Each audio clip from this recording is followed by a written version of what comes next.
Have you ever worked so hard on an idea, only to have someone else steal it right from under your nose? Well, this is the story of how I lost everything I was working for, and how I turned the tables in a way they never saw coming.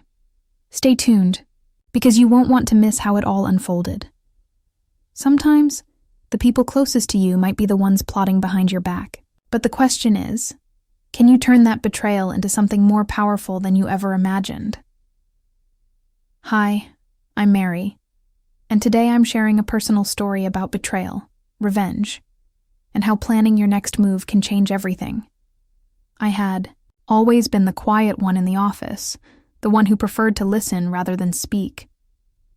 But when it came to work, my ideas were sharp, innovative, and on the cutting edge. I had been working on a startup idea for months, something that could change the entire industry, something that would make a real difference. I had been mapping out the details, refining the model, getting my research straight, and everything was finally falling into place. I was ready to take the next step. Or so I thought. Then, she came into my life. Her name was Emily. She was new at the company, bright-eyed, eager, and ambitious. From the moment she joined, I noticed her.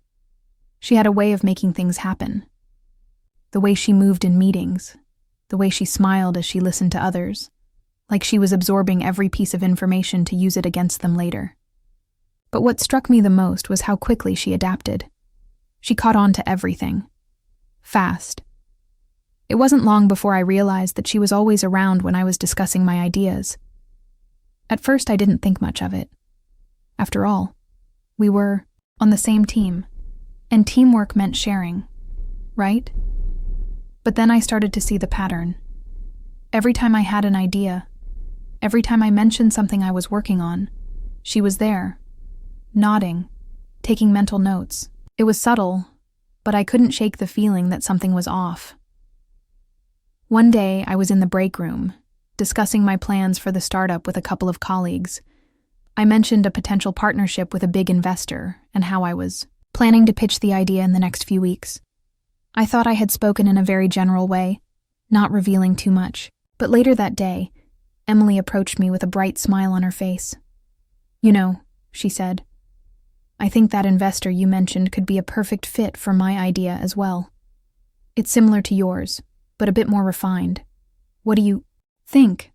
I froze.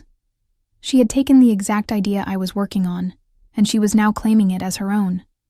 She didn't even have the decency to ask for my input or acknowledge the hard work I had put in. It wasn't just frustrating, it was infuriating. That evening, I stayed late at the office, replaying the conversation in my head. How had she done it? How had she managed to steal my idea so effortlessly? I needed answers, but more importantly, I needed a plan. This wasn't just about an idea anymore. It was about taking control of my future. I had worked too hard to let her take this from me. I thought back to a conversation I had with my mentor a few months ago. He had told me, the real secret to success isn't about having the best ideas. It's about executing them first. And that's when it hit me.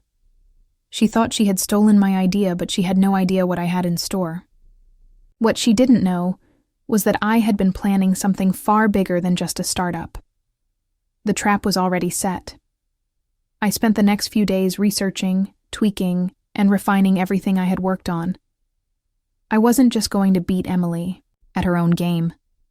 I was going to make sure that when the time came, my idea would shine brighter, faster, and more convincingly than hers ever could. I would take what she thought was hers and turn it into something no one could ever take from me. Little did she know, I had been preparing for this moment for months, quietly observing her, studying her, and waiting for the right time to strike back. And when that time came, I would make sure she knew exactly who had the real power. But first, I needed to stay patient.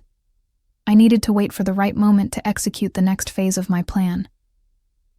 After all, revenge wasn't about rushing. It was about precision. And the best way to get revenge wasn't to simply outsmart her. It was to outdo her. Days passed, and my patience began to pay off.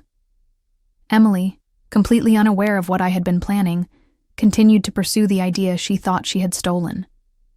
She spoke confidently in meetings, made promises to investors, and presented herself as the innovative mind behind the project. But every time she took a step forward, I took two. I knew that I couldn't let her succeed without consequences. This wasn't just about the idea anymore. It was about proving that hard work, vision, and patience could never be undermined by someone's sneakiness. She thought she had the upper hand, but what she didn't realize was that I had already created something far more powerful than she could ever imagine. The first move in my plan was to approach the investor, the one Emily had been boasting about. But instead of presenting the same idea she had stolen, I showed him the real version of my startup, the one I had been refining for months. It was more polished, more practical, and had a clearer vision of the future. I had anticipated the flaws in Emily's pitch, and I made sure to highlight them. I talked about market trends, consumer needs, and future growth, all the while keeping a calm, professional demeanor. The investor was impressed, not just with the idea, but with the execution. He was eager to meet again to discuss terms. My plan was working, but it wasn't enough just to win over the investor. I had to make sure Emily knew she had lost. I waited for the perfect moment, an important company presentation where Emily was scheduled to announce her version of the idea. As she took the stage, I sat in the audience, listening to her words. She spoke confidently, almost arrogantly, about how her startup would revolutionize the industry. It felt almost like a public declaration of her victory. But then it was my turn. I stood up, walked to the front, and casually began to present my own version of the idea. The room fell silent as I explained how I had worked tirelessly for months, how I had developed the concept from scratch, and how I had the data and research to back it up. I could see the shock on Emily's face as she realized what was happening. The same idea she had presented was now being unveiled as mine. The investor who had been so impressed with her ideas was now looking at me, nodding thoughtfully, clearly, seeing the difference between the two versions. It was a silent victory. The room was filled with murmurs as people realized who the real visionary was. Emily's face turned pale, and her confident stance faltered. She had been so sure that she had gotten away with it, but I had outsmarted her. In that moment, I realized something. Revenge isn't always about making a big spectacle of it. It's about proving that, no matter how hard someone tries to take what's yours, if you have the heart and the vision, they can never truly succeed. Emily's project crumbled. The investor backed out, and her reputation in the office was tarnished. She had underestimated me, and in doing so had lost everything. But for me, this wasn't just about winning. It was about showing the world that integrity and hard work always pay off in the end. I didn't need to steal ideas. I didn't need to play dirty. I had something she could never take away from me: my ability to create, to innovate, and to execute. And in the end, that was far more powerful than any idea she could ever steal. Sometimes the people around you might try to steal what you've worked so hard for. But remember, what they don't see is the dedication you've put into making that idea your own. Always stay one step ahead, because when you do, the tables can turn faster than you think.